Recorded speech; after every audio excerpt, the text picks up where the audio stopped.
It's beginning to look a lot like Christmas. Oh, let's review. We'll analyze the scene Sounds holly jolly to me. before it's over. Let's begin. Bum. Bum. Picture this, folks. Since the Christmas season is upon us, we thought the way to celebrate and get into the holiday spirit would be with some holiday reviews. 6 to be exact, selected and arranged for your Yuletide pleasure. So silver up those bells, light the multicolored lights, and go out and build a snowman as we engage in a seasonal shenanigan that could only be found in the Twilight Zone. That was fun. That was fun. All right, Dragon. This is a big one. We are talking Night of the Meek from the Twilight Zone Season 2. This is a benchmark.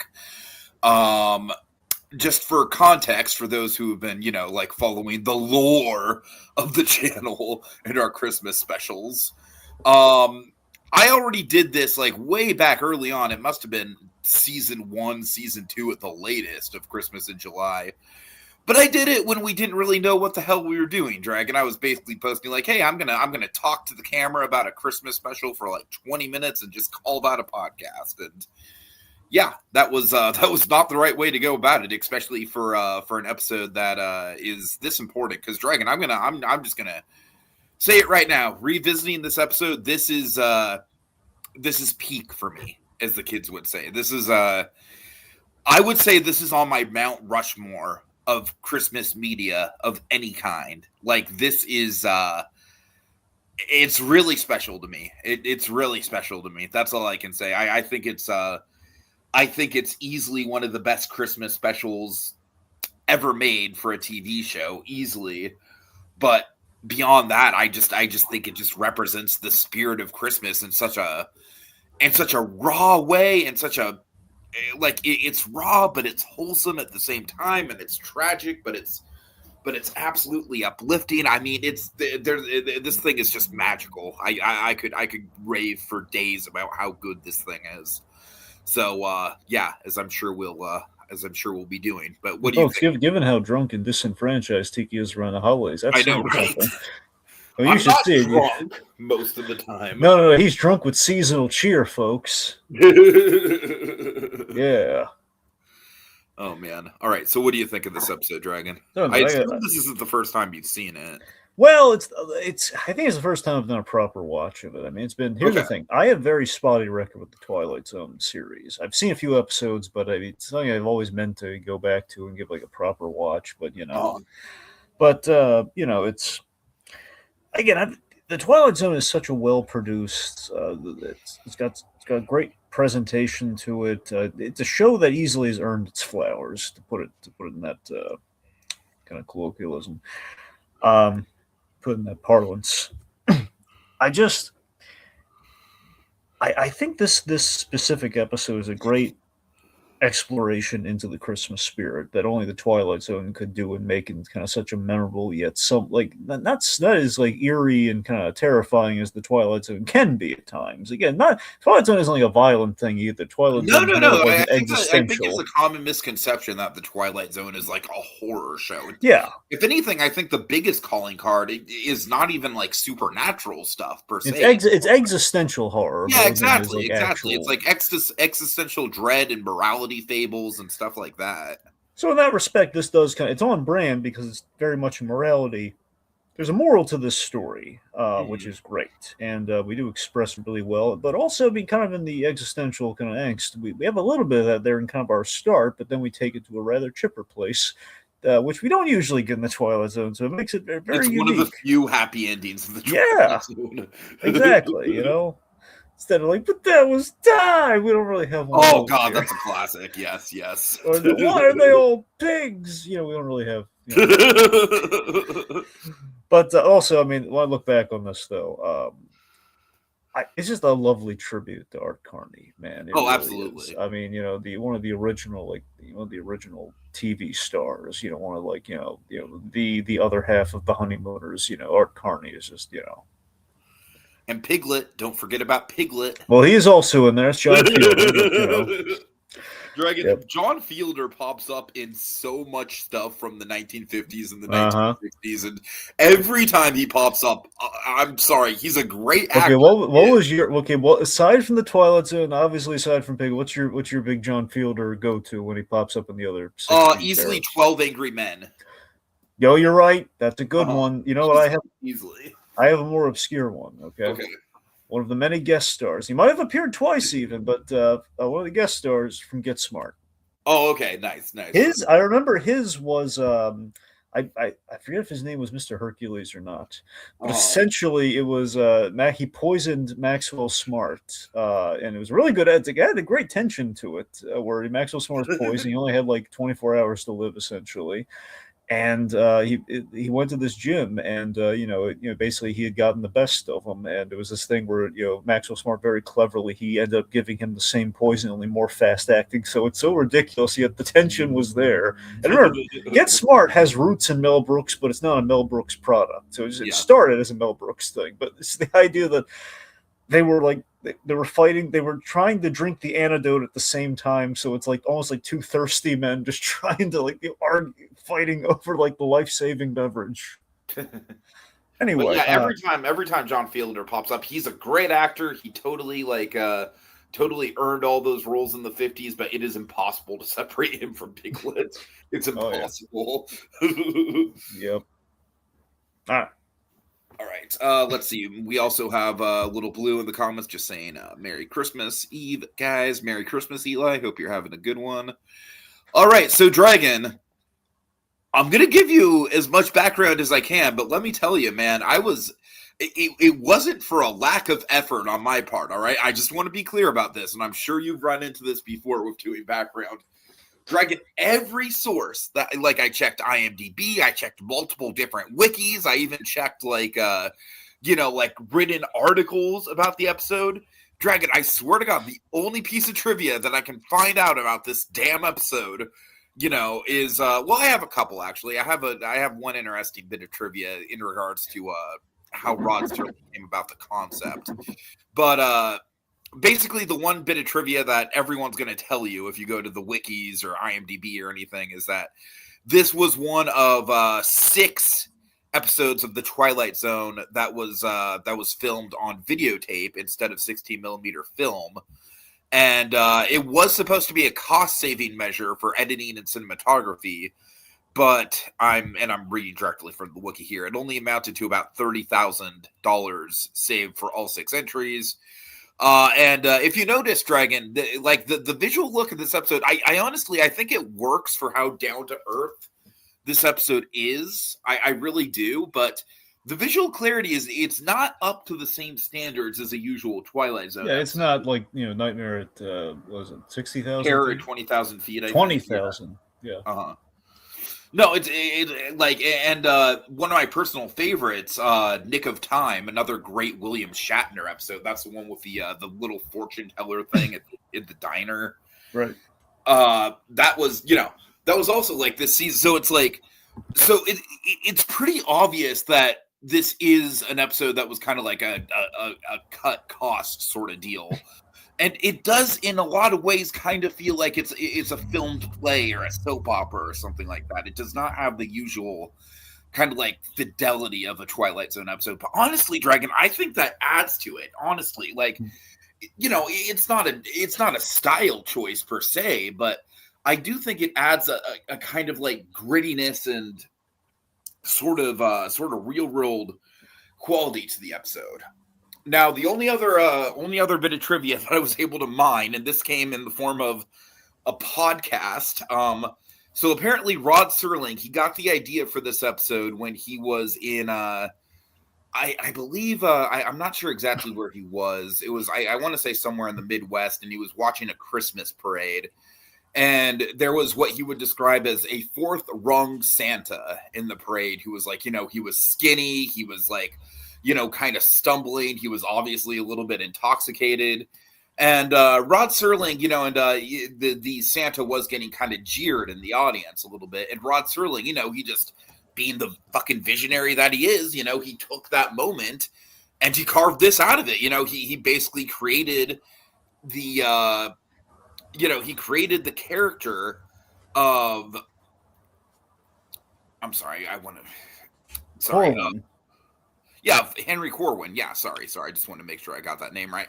He created the character of Henry Corwin just from observing that moment, and I think that just kind of speaks to just how much of a visionary and how much of a just genius Rod Serling was with his writing. Because this is definitely a Rod Serling written episode for sure. It was directed by Jack Smite. This is season 2, episode 11. Also, Dragon, this is the almost exactly. This aired December 23rd, 1960. So we are one day off from this being the 60th anniversary. We were very close. So yeah, I'm sorry, Dragon. That's really about it. I really don't. Believe me, it wasn't for lack of trying. I was really trying to dig for fun facts and stuff, but I don't know, for some reason the internet is just really hung up on like, hey, this is one of 6 Twilight Zone episodes shot on video instead of film. Did you know that? I'm like, yes, I know that. Tell me more. But I digress. All right. We have Teddy. He's saying it is this that episode? Yes, it is, Teddy. It's that episode. Woo! All right, Dragons. Let's break it down. All right. So it's a department store at Christmas. The Santa is running late and reveal Henry Corwin, who is the missing Santa, who is at a bar, and he's getting schlockered, he's getting drunk. He's had like 6 drinks and a sandwich, and he owes the grand total of $4. $3.80. $3.80. Yes, Dragon, 6 drinks and a sandwich. What does that tell you about today's economy, man? Well, again, this was like way back in the day. No, I get that, but it still kind of like gives you. It's one of those like inflation things that almost kind of gives you. Well, remember you could remember the Abbott Costello show. It was like in the early 50s. You can get like a turkey sandwich and a cup of coffee for a quarter. Sure. So anyway. So we have the kids outside the bar. Seeing. So the kids are looking through the window and they're seeing Santa Claus at a bar, which is kind of our prolific image here. We just see Santa Claus at the bar. And we start getting, again, the Corwin character is really interesting in that he does care about being Santa despite himself being quite a mess. That's what I love about this character, and that's what I think resonates so much about this episode is. This is not a bad Santa situation. Like, this guy, he has a hard life for sure. And he is like, I would definitely categorize him as depressed. And obviously he's got substance abuse issues, but he is not cynical, Dragon. He is not a cynical man. He doesn't have a cynical bone in his body. And I just think, like, just right off the bat, like, this guy is not. He's basically the most sympathetic spin-off for the drunkard Santa from Miracle on 34th Street. If you ever think about it, there's your crossover right there. Totally, yeah. Like, what if we followed that guy? Right. No, but I don't know. I just think this cold open, where one of the things I really find effective about the cold open, like we introduced John Fielder right away as the manager before we even see him. So we see that he's got a lot of content for Corwin. And I really love the moment. I mean, it's very harsh, but it just kind of goes to show like how hard this guy's life is, where the bartender, he's trying to be civil with the guy. He can tell the guy's a bit of a mess, but he doesn't fuck around as soon as Corwin reaches for the drink, he's like, you try that again. I love that moment so much. Yeah, you try that again, Santa Claus, and I'll rip your arm out of your socket. Like, because that to me is like, it kind of represents like, this guy, like, he's at the end of his rope and he's trying to be positive. He's trying to be in the spirit of the holidays, but the world just keeps beating him down. And I don't know, that moment to me just really, really resonates. In the writing of the episode, I really love how that tees up the moral so perfectly. And that this Santa Claus, well, again, he's in the Christmas spirit, but the lesson he needs to learn is that, it's a moment of weakness. He was taking instead of giving, and that's basically where we unlock the key to the magic bag right there. It's the whole taking versus, again, he took for himself versus, giving selflessly, which is what he wants to do. And again, that's his addiction before it's anything else. It's his problem. So I got to tell you, this is one of the most powerful, transitions into a Rod Serling narration that I think the Twilight Zone has ever pulled off. I love that he just shows up in places, by the way. I've always loved that. And it's one of my favorite elements of the Twilight Zone. Now, Tiki, you're more familiar with the Twilight Zone than I. So I want you to tell me, is this like the one time we have Rod Serling in the outside of the suit? Like, he's wearing a jacket here? Is this the only time we have him not? Oh, I mean, it's definitely very rare that he's outside of the suit. I don't know on good authority. I haven't done a full rewatch of the show in a number of years. It just kind of makes me want to see odd occasions when he's in wacky outfits. Right. Seeing, if there's a vacation set Twilight Zone, he's Hawaiian shirt and he's got socks the sunscreen on the nose. Yeah, something like that. Or he's something like this. We put him in silly outfits. God. But again, he's playing it straight though. That's what makes it funny. We do the Naked Gun approach with him, where he's dead. Oh yeah. Anyway, the Rod Serling just of course. But I love the transition though, man. It's so gut wrenching. I mean, it's such a simple, powerful image of the Santa Claus. He's literally stumbling out of the bar drunk, basically collapses onto a stoop. Kid's afraid to leave his stoop. And sorry. And the two kids come up to him and he just starts weeping. I mean, it's so powerful, and I think it tells you all you need to know about this character. Now here's a question, Tiki, okay? Because the way we frame it here and there, we kind of set up here, and it's a little ambiguous, but I mean, I take it that we're just playing it straight, but think about this. Based on what he says in the heart of the episode about being in such a drunken stupor, and when he's kind of reaching his tenement, he's hallucinating, the kids and everything. So, do you think these kids are actually there? Or... No, I take it at face value, just because we already set up the fact that the kids were outside the bar. So. Yeah, I mean, they still could have been, though. I mean, these kids, though, are they the same kids, right? I don't know that for a fact. I think they're the same kids, but if they're not, though. No, but I do like the full circle element. We set up the kids, and then we kind of pay that off later on with the ending as well. But for sure. Yeah, still, you're right though. So snowfall, kids see Santa. They say, "I want a dolly. I want a gun and a playhouse."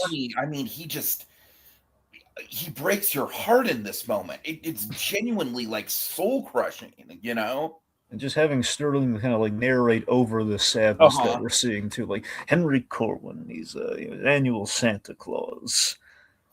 So yeah, I mean, I think it's a phenomenal first few minutes of the episode. I really think it just lays out everything that we need to know about this character and everything we need to know about the kind of episode that we're in for. To quote the Tower of Terror, in some ways it's tonight's Twilight Zone calls for a different kind of introduction. And I think this is in that style where it's usually... one part spirit of Christmas, one part magic only found in the Twilight Zone. Right. But usually with the Twilight Zone cold opens, it's some sort of either just a character introduction or some sort of weird thing is going on. But this is we don't introduce the supernatural element here yet. In a usual Twilight Zone episode, I think the opening narration would probably take place once he discovers the bag, and he wouldn't have that much character building. But this is it's a much more great. This is definitely one of the more obviously there is a fantastical quality to it, but it is definitely one of the more grounded episodes of the whole show, I would say. Oh yeah. All right, so we're back at the department store, and this once again just kind of hard to watch. Dragon, I don't know for a fact. I don't know this for a fact, but I really, really, really want to say that this little shithead of a kid, Percival Smithers, I really want to say that that's where the Simpsons got the name Smithers from. Come on. I don't. You don't think it's a unique? When have you ever heard the name Smithers outside? An old timey Smithers is an old timey name, though. Is it? Yeah. All right, I don't know. I mean, look. Okay, fine. It's not impossible they pulled it from Twilight Zone, but I mean, I don't know. It feels like a James L. Brooks pull, but I don't know. Fair enough. Like, I could buy like James L. Brooks like pitching that. Obviously, more Matt Groening than anything else. But I'm just throwing it out there. Like, it's like call him Smithers too. Let's go for a Twilight Zone reference. Just why not? Where are we gonna put Albert Brooks in like God knows how many roles? Let's throw in a Smithers. That is one of the weird like calling cards of The Simpsons is that they really know how to use Albert Brooks. I mean, come on, man. Anytime Albert Brooks showed up, it was gold, though. He's playing like a Frenchman. He's playing, absolutely. Like a Bond villain. Absolutely. He's playing a bad guy in a movie. Albert Brooks is like the key to good Simpsons. I just wish the bad guy in the movie was Hank Scorpio. God, yeah. Yeah, but he loves Homer, though. He wouldn't. He wouldn't. I think Homer, I gotta tell you, this is a disappointment, but you gotta chase your dreams. Homer, if you want to help me, could you take a few guys out? Could you kill a few people on your way out? Oh, man. It's like, okay, Homer, I believe in trust right now. So 3, 2, 1 second. Oh, my guy's on the floor. I got to call you back. I don't know, but if it was Hank Scorpio, I feel like there'd be a little bit more of like a conflict of interest of like Hank is probably going to directly want to recruit Homer into whatever he's doing. And, anyways, we're not here to pitch. No, Tiki, the people here came for us. They came for us to talk about Albert Brooks and The Simpsons. That's what we're going to do here, darn it. So in the first episode, Simpsons writers, bring back Hank Scorpio and make him the villain for The Simpsons movie too, you fucking cowards. Just regardless, Albert Brooks needs to roll in that movie somewhere. Otherwise, it's just more crap with The Simpsons. Okay? All right, anyways. Albert Brooks, that's how you improve The Simpsons, kids. Anyway, so we're back at the department store. Awesome train set, which of course Santa Claus immediately derails, which is kind of a foreboding kind of sign of things to come in the scene. Yep. Let's see. So we have Mr. Dundee, played by the wonderful John Fielder. Yeah, again, it's great acting between. I really like the character just because, yes, he is a little uppity, and Yeah, I get it. And I think his worst moment in the episode, which I think is probably the sloppiest writing in the episode, is when he's like, "Oh, what do you think, officer? Do you think you can get him for 10 years?" Like, that to me is like the one moment of the episode that's a little bit hokey. Like, would this guy really be that out for blood about a shitty employee? But what I do like about this character, though, is that in spite of the fact that, like, I do think that's genuinely like a big overreaction that he has in that moment, you can feel for this guy, right? Like, in a lot of ways, this guy is 100% in the right with how he's treating this Santa. I love that there are layers to both characters here. It's not just a clear-cut kind of thing here. So, by the way, if they ever make a remake, Stanley Tucci is Dundee. I would love that. Right? So much. God, yes. But I mean, I love that we gave the John Fielder character a lot of layers here. Later on, I mean, we end on him he could have been easily a comeuppance thing, but instead it's like he's easy to come out. No, he genuinely has one of the most uplifting moments of the whole episode. So that's the thing, is he has a nice arc which kind of like helps infer that, okay, so he's not all just like hard nosed and everything. And initially, you're right, though. He absolutely has a point in the beginning here, but then, he is a little more fire and brimstone than he needs to be upon the firing of our Santa. But then, we kind of have peaks and valleys with the character, which I like. At the same time, I kind of feel like even when he's firing the Santa, he doesn't explode at the guy, in spite of the fact that he is making a scene, and all John Fielder can really say is like, "Come on, just shut up." Basically, you know what I mean? Just shut up and get out of here. He's not like, he's not really. I like I said, I think he doesn't want to tear Santa down in front of all the kids. Exactly, yeah. Which does show that this guy is like, he's not a caricature of an evil, manager or a bad boss or anything. He is genuinely just like a manager who's kind of overwhelmed around the holidays, and he's dealing with this employee who is it is a legitimate problem. Like, I do like how the mother of fucking Smithers, Mrs. Smithers, I do like how Mrs. Smithers specifically cites trauma I feel like that's very progressive of the Twilight Zone in like 1960 to specifically cite like, oh, this is going to be traumatic. I hope he's not traumatized after this. But honestly, she does have a point, in spite of the fact that this lady is very much a proto Karen, like to the T, you know, like complaining to the manager, throwing a fit. She does kind of have a point about like, yeah, no, this would be. I mean, I couldn't imagine if I was a kid and I saw a mall Santa at this state, it would totally warp my perception of Santa, you know.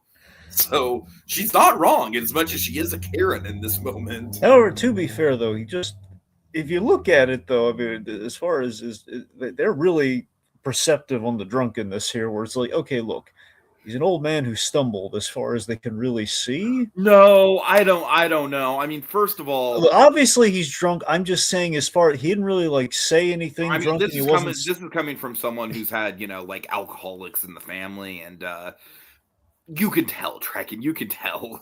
I'm not saying she can't. Breath, it's the body language. It's like, even if they're not like totally like out of control, you can just tell. It's very easy to tell. Look, I'm just saying. I think she kind of escalated the situation more of like, okay, so obviously, to those who know, he's a little tipsy. He's, he's schlockered, but But I'm saying one stumble at the kids. No, you're right. Man, she could have been more tactful about it. For sure. I'm just saying, as far as the kids knew, it's like Santa Claus fell for a moment, and I think she could have given a chance to like get up and then make the decision. Like, okay, this is not good. I got to say something here. It's like the poor guy. He stumbled, and then it's like instantly, oh, he's a monster. He's an alcoholic monster. Okay, he's an old man who stumbled. I'm not saying it's great, but he's kicking a man. And here's why I bring it up. Okay, we have one stumble, which again, it's not good. Clearly, he's in the wrong. But what he says afterwards, I think, gives great credence to like giving the man a second chance. Like, he's genuinely remorseful, and he's trying to do an apology there. No, I mean, that's the thing. That's the thing. It's like I feel like this episode is just it's such a powerful reflection on addiction, like on top of everything else, because like I think Jessica Jones would shed a tear watching this. I really do. Oh my god, dude. Oh my. Okay. If they do a Daredevil Born Again Christmas episode, Dragon, we gotta have a moment where Matt Murdock and Jessica Jones are watching this episode together. Yeah. Well. I'm not saying together as far as like I'm not trying to ship them directly. I'm just saying. No. I just don't mean Tiki literally, like, she'd be watching, he'd be listening to it, but it's okay, semantics. All right. No, it's just kind of funny. No, seriously. Okay, in all seriousness, if they do a Daredevil Born Again Christmas, they have to do the sweater. They have to do "I'm Not Daredevil" the sweater. Oh God. Okay. Anyway, but yeah, though, seriously, it's this whole like he has this very. But again, I love how all the kids are genuinely kind of moved and maybe a little inspired by the whole the Santa Claus giving an abject apology. But as to my drinking, it's the only matter of expressing my emotions. It's either drink or weep. Yeah, and that to me, it is like such a freaking like crystal clear reflection. Art Carney is so brilliant in this scene, right? Oh, absolutely. I mean, I think Art Carney doesn't miss a beat in the whole episode. But yeah, I mean, especially in the monologues, Dragon, he has like 2 or 3 big monologues throughout this episode, and they all just hit so hard. Like he's come so far from "Hello, Ball." yes. I mean, it's hard. It's honestly hard to picture that this guy is essentially the proto Barney Rubble. Mm-hmm. Exactly. Yeah.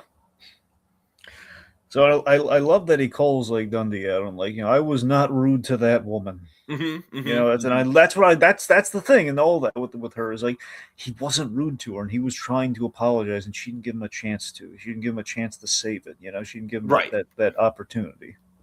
Right. Anyway, but then we have like basically dropping like Christmas, and again, basically the almost like the Grinch moral of it all here. Like Christmas is more than barging up and down aisles, pushing people out of the way like that lady. Oh Christmas, boy, man, it's and richer. it's almost like that would have just gotten worse and worse over the years in the 60 years since this episode aired. Well, thank It's goodness almost that. like this episode was going to call something. Well, I mean, Tiki, that'd be crazy. That hasn't happened. I mean, come on. We don't have a prevalent '90s movie to represent this commercialism. Come on. That turns 30 next year. Okay, have you seen those Grinch Walmart commercials, Dragon? I meant to. I didn't look into it yet. I told you. I had seen him. I didn't know it was Goggins, but I saw Walton Goggins. That blows my mind. That still blows my mind, dude. Yeah. But maybe Christmas perhaps doesn't come from a store.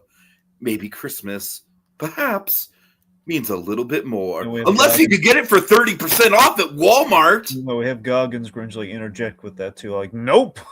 Because the Grinch is posing the question, but then the other Grinch says, nope. Oh God. We're sellouts now.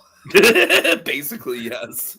Who wants a Grinch wheel? Who needs new socks? Because the kids love socks. Is it fair to say that the Grinch is more popular in pop culture than Santa Claus is these days? I don't know. Well, I think that's fair to say. I think that's a fair assessment. I think it's getting there, but I don't think we're fully there yet. I don't know. Maybe. It kind of reminds me of how Stitch is almost kind of overtaken Mickey Mouse as almost like the unofficial mascot for Disney. I don't know about that. I don't know. Stitch feels more, honestly, for Florida, Stitch feels appropriate. Mm-hmm. It just kind of does. Sure. It doesn't make a lot of sense aside from just kind of the vaguely similar settings, but I'm just saying, you see a lot more Stitch merchandise out there nowadays than you see Mickey Mouse merchandise. That's all I'm saying. Well, I don't know. Mickey's still got it kind of covered, maybe. I've been to a lot of different, like, not necessarily conventions, but I've been to a lot of like geek trade shows and stuff, like where people just talk merchandise and stuff, and there's a lot of it. There's a lot of Stitch. Anyways. All right. So, but yeah, so maybe Christmas is richer, it's richer, it's tougher than that. Uh-huh. But patience, love, compassion, and all these things, it's a very moving and sad admission. I love it. Maybe I'm just I'm an aging, purposeless relic of another time, and he mentions his rooming. When I go home to my rooming house, I see all the hungry kids, Mm-hmm. And all the basically the shabby people. And, why do I drink? You ask why I drink, so I can really think it's just the way he's getting worked up emotionally. You can hear the emotion. Yeah.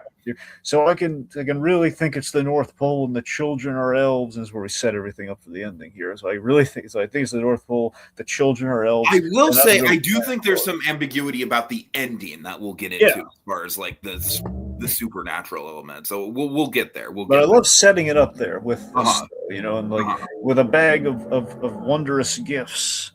Just one Christmas, just one. This is where he seals his fate here. Just one Christmas, I'd like to see the meek inherit the earth. He doesn't emphasize it like that, but still, I'd like to see the meek inherit the earth. And that's where he signs that. That's where he signs off on the script right there. Like, there you go, Serling, do that one.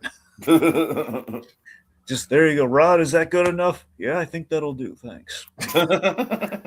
All right, so yeah, he's out on his ear. He's walking. He's still wearing the Santa suit. There's snowfall in the streets. He's outside the bar, but he's turned away by Bruce. I love the fact that it's not Jack, the bartender, who actually owns the place. It's Bruce. No, you're right. That is a fun little detail. Yeah. And if you notice, Dragon, there's like maybe 4 sets in the whole thing. There's the department store, the bar, the street outside of the bar, and then I guess the police station. Did you say the church already? No, is there a church? Oh no, you're right. Yeah, where he's okay. So there's 5 locations. There you go. Yep. It's not like it's a oneer. It's not like it's a bottle episode, but for this show, it's definitely a bit more limited in scope than you're used to seeing. Yeah. Anyway, I love the device of the sleigh bells. We hear the sleigh bells when we introduce the magic bag. A cat like. I also love the musical motif of the what's the song? Dragon Carol of the Bells, I want to say. I mean, maybe. I don't think that's Carol of the Bells. Carols is like. Do you know what that song is though? Oh, you mean the Yeah.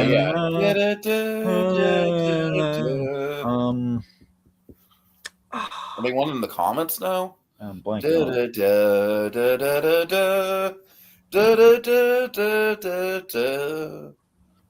But regardless, maybe it is Carol of the Bells. I'm thinking. Well, here's the thing. I know there's Carol of the Bells. I'm just used to a different arrangement. I'm used to like the operatic arrangement of Carol of the Bells. But maybe that's fair. But I still think, and I don't know. Regardless of what it is, I think every time that motif is used is just like it's very powerful. It's like, it's just kind of symboling to us that something. It's essentially kind of like this episode's stand-in for like the usual like da da da da da da da. It's like something supernatural is happening, but it's going to be a very kind of like Christmas magic version of supernatural. Yep, get Dean and Sam and ready and the waiting in the wings. Oh God, I how did I know you were going to make that kind of reference? Anyways, yeah, so we have the sleigh bells. Natural boys having to deal with Rod Serling's ghost. You you would watch that. Of course I would watch the shit out of that.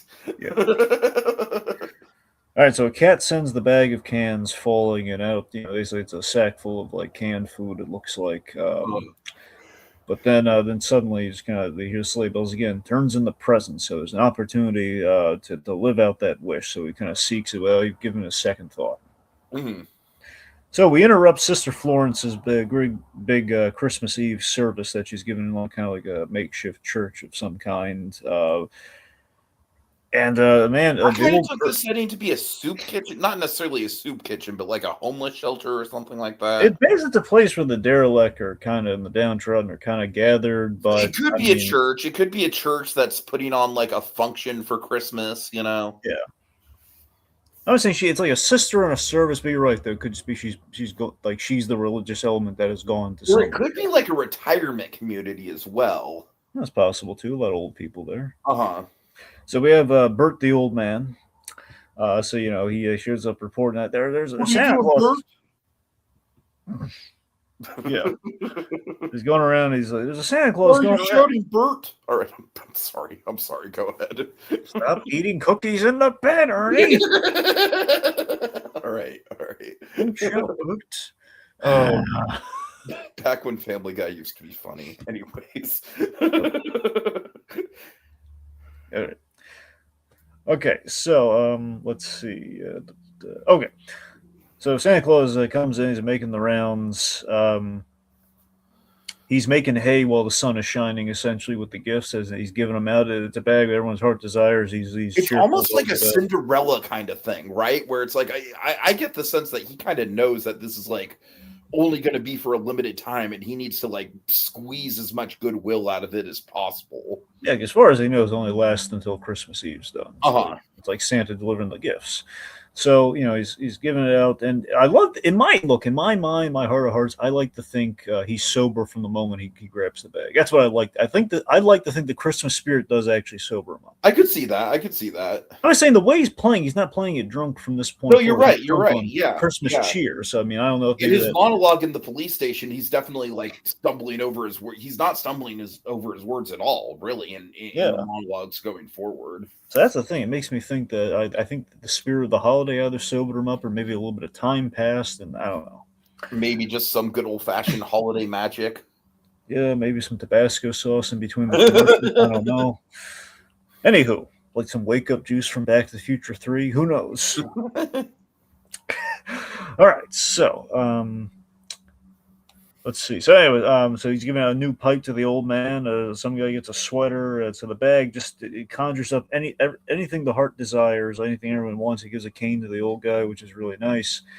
So the sister just offended by the notion of her all snooty, like my sermon has been interrupted by some Santa. So she calls a cop.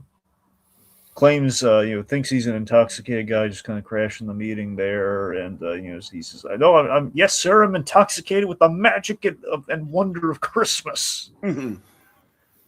Which is great. Now, this is kind of BS to me, but I mean, for story purposes, we kind of need it, and it's like I think it's believable enough.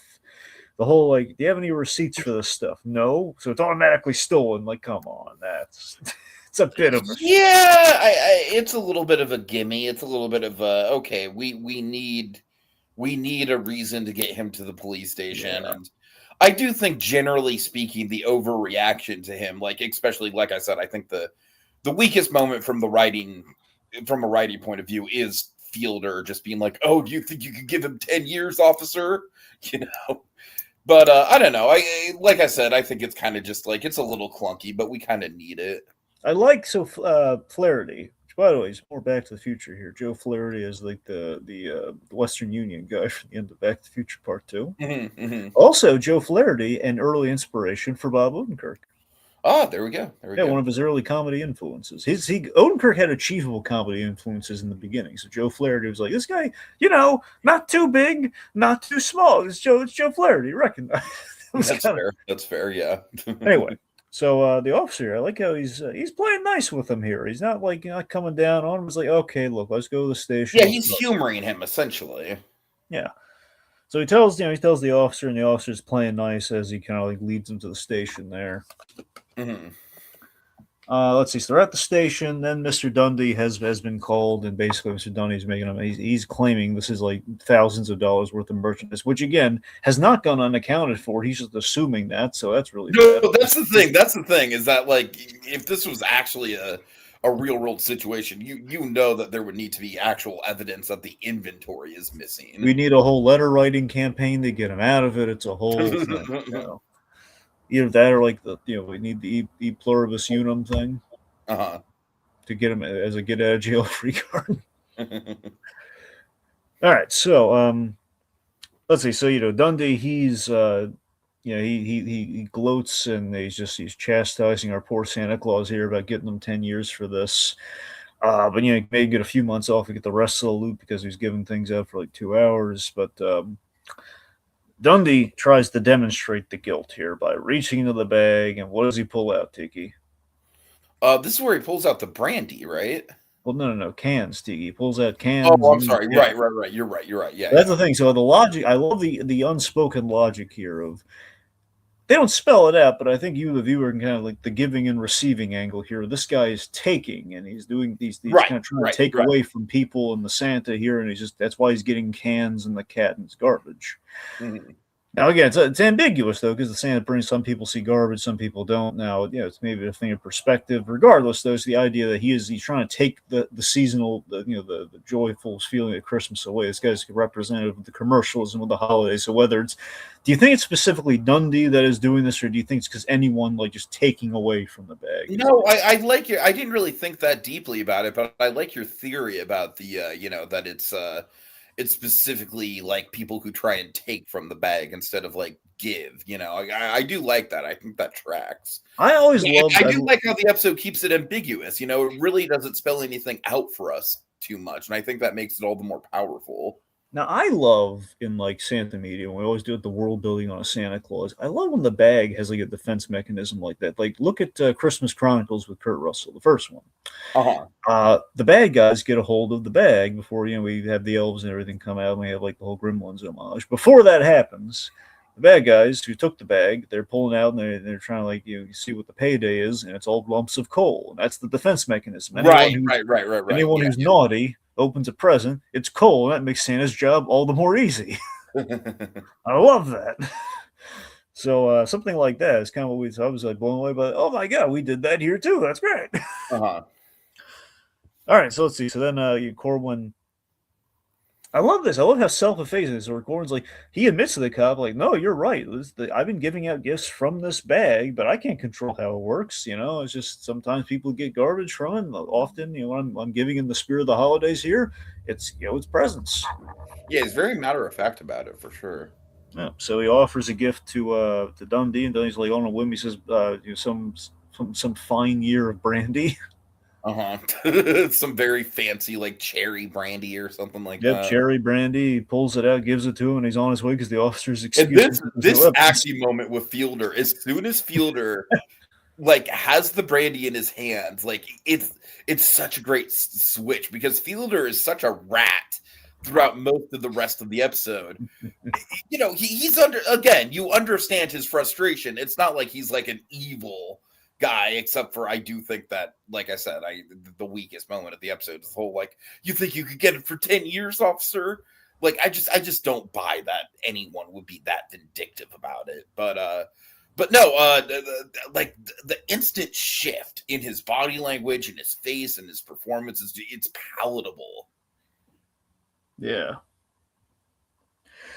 No, for sure. You definitely see kind of the change there in the officer's just, I think you're going to need a drink of this. All right, so Corwin's giving the gifts out to the children from the bag. You know, the dolly, the train, the electrical or diesel doesn't matter. Okay. So Merry Christmas to all, and ultimately the bag is empty, and then we have this really nice moment with him and the old man, where the old man really takes note of like, yeah, you really didn't you didn't take anything for yourself out of this bag, did you? And he's like, to be honest, I don't think there's anything I wanted. Which is, oh my god, I love that. I mean, Dragon, honestly, the older I get, the more I relate to that, honestly. It's like, I really don't give a shit about material things. Like, this year, basically, I told everyone, like, if you want to get me something, like, like, support my, like financially, like, give me some money for the trip, because that's what I want, but ultimately, I didn't really get much, and I did give. So I very much am in that stage of my life where when Christmas comes around, for me, it's far more meaningful to give gifts than it is to be like, oh boy, I wonder what I'm gonna get. Yeah, give then receive. Yeah. I mean, I'm right there with that as far as like, at this stage in my life. There you go. All right, so but yeah, so we have the really only want that he has. The only thing I really want is like, this is to be the biggest gift giver of all time, and I had that tonight. Did not get any gift. He wishes he could do this next year. Mm-hmm. So then again, it's just really a sweet line. There's like, God bless you, bird, and Merry Christmas, and thanks for the jacket, the smoking jacket and pipe. Mm-hmm. I hope they literally got a smoking jacket for smoking the pipe, by the way. It's right. So he leaves, and we have the symbol of the empty bag by the trash.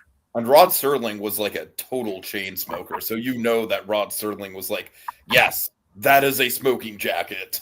Yep. He would know. Yep. So that's the thing. If you're, they saved a lot on the budget of the Twilight Zone with the smoking machines because they had Rod Serling there just kind of bottling it up. And basically, what they did is they put up 4 walls for a while, so they just bottled him while he's writing, and he's just like, Rod, do we have the? It's kind of like that scene from Scrooge with the driver when he's like in the cab, and he's just kind of like By the way, that portion of that driver, the actor played he passed away early this year. But yeah, so the point being, he's he's bottling up all the smoke, and it's like the Rudder, he quickly gets out of the room. They close it up. It's, okay, we ready to film? Okay, drop the doors, drop the walls. Drop them, it's just billows of smoke. And like, do we have the atmosphere? Does it look like the opening shot of The Exorcist yet? It does. Okay, good. Okay. Wow. That's why the Twilight Zone went for 5 seasons, because they had enough budget for 5 seasons because Rod Serling I think was that's the thinking first time I've ever heard chain smoking being used as an analogy for a fucking fog machine. Well done, Dragon. All right. So let's see. So he goes back home. He's walking through the alley, and we have our ambiguous kind of ending here. Yeah, I of course, in your heart of hearts, you would like to think that this is like 100%, because in a way, it almost kind of has like a Tim Allen Santa Claus sort of logic to it. A little bit, yeah. Especially, honestly, with Tim Allen, remember we had young elf children in that. That's what I'm saying. That's definitely a vibe for sure, but also just kind of like the logistics of like, hey, we've been waiting for you. You're the man for the job. Just kind of like the matter of fact nature of that. Oh yeah, we've been waiting for you. Yeah. Um, I mean, it is possible that he fell that this is just him dreaming or whatever, but Yeah. I'd like to take it at face value. And then I I think the like that we only inserted the ambiguity early on that this was his fantasy, so we're seeing the fantasy either come true or just the fantasy. right. And then the other ambiguity where we see Fielder and the cop, and they're like, oh, is that Corwin on a sleigh? But Fielder's wasted at that point, Dragon. Yeah. You don't know. It was just great. We discover the sleigh with the reindeer, the kid. I like he Uh-huh. taps the girl, and the girl's And like again, a giggling. great use of bringing back that I'm just going to call it Carol of the Bells, unless I'm proven otherwise. I That think it's look. I think it's Carol of Bells. I'm just blanking on why. Anyway, anyway. But I just think that use of that musical motif is just so effective, and this is the last time we use it. And I like to think that every time Carol of the Bells pops up in the episode, things get a little bit more whimsical. Oh yeah, no, for sure. Mm-hmm. Oh yeah. So with the Mr. Dunley and Officer Flaherty, he's drunk himself, and it's just like I just love the classiness here of Officer Flaherty here. Like I saying that he sees Santa Claus fly away, and I could have sworn, like, nah. It's like, wait, what did you see? So it's like, come on, tell me what you saw. I don't think I should tell you, because then I'd be accused of drinking on duty. No, please, just tell me. He says, well, so Mr. Corwin, flying with an elf towards the sky. You know what though? Was the cop actually drinking?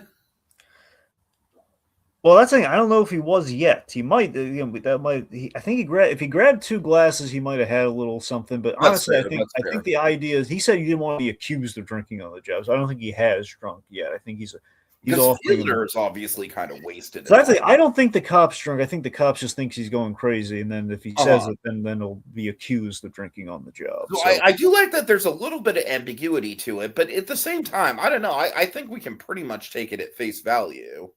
Yeah, I mean I read it as face like being up, looking at glass half full. I'd like to think that we cut we embrace more out there things with the Tim Allen Santa Claus, like you're saying. So I'd like to think maybe an act of like Klaus or whatnot, like an act of goodwill. But I mean, even like in the Twilight Zone, there's twists all the time where it's like, hey, guess what?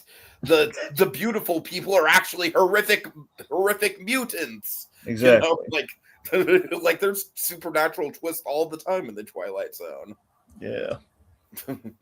So with that, I mean, it's not out of the realm of possibility that maybe he could have actually made this a Santa Claus's origin story. You don't know. Right. Well, like I said, I do think that on some level there is like a Tim Allen Santa Claus logic to it, where it's like Santa Claus is more of a position than an actual person, and this guy is just the latest in line who really fits the ideals of what a Santa Claus should be. Yeah. So anyway, so so Mr. Corwin, he's flying with the sleigh, and there's his then Mr. Dundee then says like, come home, let's have some coffee with some brandy in it, and thank God for miracles. Flaherty's got the big uplifting line, and we see Rod Serling over the bag, saying there's a magic to Christmas, nothing mightier than the Meek. I love it. Fucking love it. Uplifting Twilight Zone moral, one of the rare uplifting ones. Right.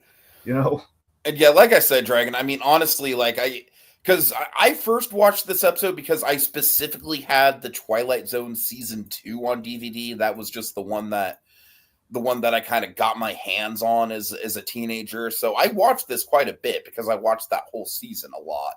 I kind of watched that season on loop, sort of like how you had those episodes of Batman the Animated Series. Those are like your go-tos. Yeah. But I got to tell you, man, rewatching this, I'm 35 now, and it hits so much harder for me, like as a grown adult and as someone who has faced some adversity and someone who, I mean, you know me, Dragon. I try to I don't like to be cynical. I mean, I feel like I am a little bit of a cynic by nature, but I like to, whenever I can, I like to look on the bright side of stuff. So I can really resonate with this in a very powerful way, and I do think that this is just one of the absolute definitive, like, top tier Christmas pieces of Christmas media ever. I really do think so. I really think it just deserves to belong in, like, the upper echelon pantheon of great Christmas. At the very least, like, if we're not talking like all of media, because I know that's a high bar, but at the very least, this is absolutely like one of the all-time great TV Christmas episodes, at the very least. Yeah, it's I mean, look, it's a Hall of Famer as far as the tomes of TV go, as far as like the iconic Christmas episodes, and I think it for good reason. We have a man of a high TV pedigree who's playing a Santa Claus, but a really memorable disenfranchised Santa Claus who finds his Christmas spirit again. It's great. Mm-hmm. So I'm with you. It's it's again, I can't say I'm super well versed in the Twilight Zone, but in the episodes I have seen, usually it does not disappoint. And this is yet another example of just Rod Serling having just really great writing instincts and just making some memorable thing that kind of gets to the spirit of the holidays with that Twilight Zone kind of production value and just kind of stamp of quality, which I think is really nothing to sneeze at. This is it puts you in the Christmas spirit, man. It shows like it shows you like the downtrodden side of Christmas, which we have to acknowledge, but it also kind of it's finding hope within the despair, which is just great when you can do that. Definitely. Well said. All right. Well, big thanks to Teddy as well as Eli of Little Blue Productions. And everyone else who might be watching this, Co Gios, Peregrine, Theme Park Priest, LEB, and anyone else who might be watching, have a Merry Christmas. This has been I know that I know that I'm not as actively involved in this channel as I used to be, and Dragon, I very much appreciate you and Jacob for kind of, pulling my weight while I'm out there like, hey, I'm going to be a stand-up comedian. And boy, is he fat. Thank you. Wow. Okay. But no, I do very much, I still value the community. Like honestly, if it wasn't, I'm going to sound kind of sentimental and sappy here, but if it wasn't for the commenters, guys, if it wasn't for the community that we built through this channel, I don't think I'd still be doing this. I really don't. But Dragon, that also applies to you, to be fair. You and I, we've been through thick and thin together at this point as co-hosts, and I don't think if we had the rapport that we do with each other, I don't think I would be still doing this either. So, just on a sentimental, sappy note, I really, really value everyone in my life who's associated with this channel, and I wish you all a happy holidays, Merry Christmas, Festivus for the rest of us, so on and so forth. Let's say it like Jimmy Stewart. Merry Christmas. Merry Christmas. Merry Christmas. Hot dog.